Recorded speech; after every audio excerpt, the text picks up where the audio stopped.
Ever felt the pinch when you can't find your favorite product on the store shelves, or when prices suddenly shoot up?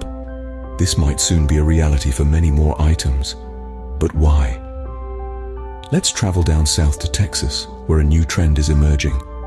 Trucker convoys are being used as physical barricades, an attempt to deter immigrants from crossing the border. On the surface, this may appear to be a direct response to a complex immigration issue, but there's more to it than meets the eye.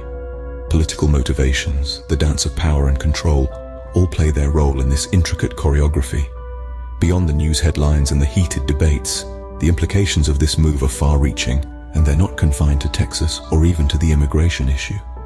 This decision impacts the entire supply chain, from the truckers to the consumers.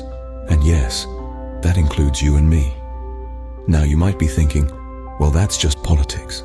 But let's dive deeper to see how this could affect you. Imagine this: you're at your local grocery store and you find that some of your regular items are missing from the shelves. Now let's peel back the layers of this scenario and understand why this could be a potential reality.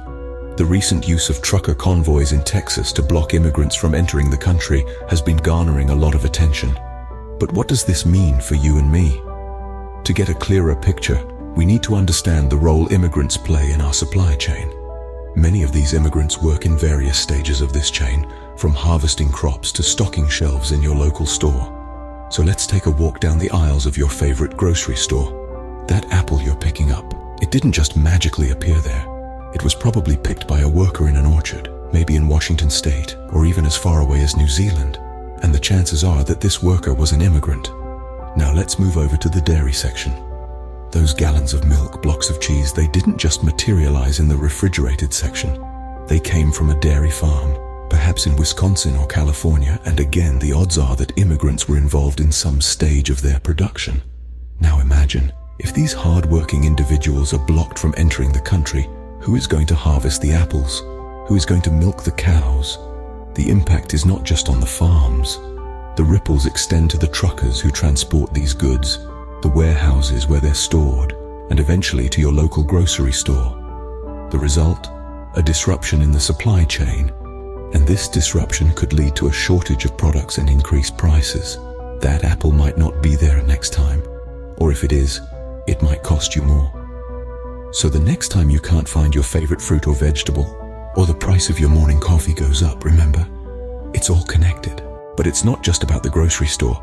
This has wider implications that could hit even closer to home. Imagine trying to build a house without the necessary workers, or a hotel unable to provide the expected level of service due to a lack of staff. This could soon be a reality, as blocking immigrants could lead to labor shortages in sectors like construction and hospitality. Immigrants have always been a significant part of these industries, providing essential labor that drives our economy. Without them, we could see projects stalling, costs escalating, and service quality plummeting. This isn't just about inconvenience, it's about economic growth. A workforce shortage can slow down our economy, leading to higher prices for goods and services. And this hits all of us right in the pocket. But let's not forget the human side of this issue. These are people, just like you and me, looking for a better life. They're escaping hardship, seeking safety, opportunities, and a chance to contribute to our society. By blocking them, we're not just impacting our economy, we're also denying them their human rights, and that's a cost too high to bear. This is a complex issue and the solutions won't be simple. But one thing is clear, we need to look beyond the immediate, beyond the political rhetoric, and see the bigger picture. Because when we do, we realize that the impact of these actions goes far beyond immigration. It shapes our economy, our communities, and indeed our very identity as a nation of immigrants. So it turns out, this is not just about politics or immigration. It's about our daily lives, our economy, and our humanity. Now that you know, what will you do about it?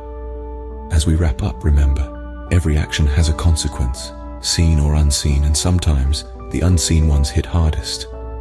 If you found this video informative, do comment, like, and subscribe to keep these discussions going. Until next time, stay informed and stay engaged.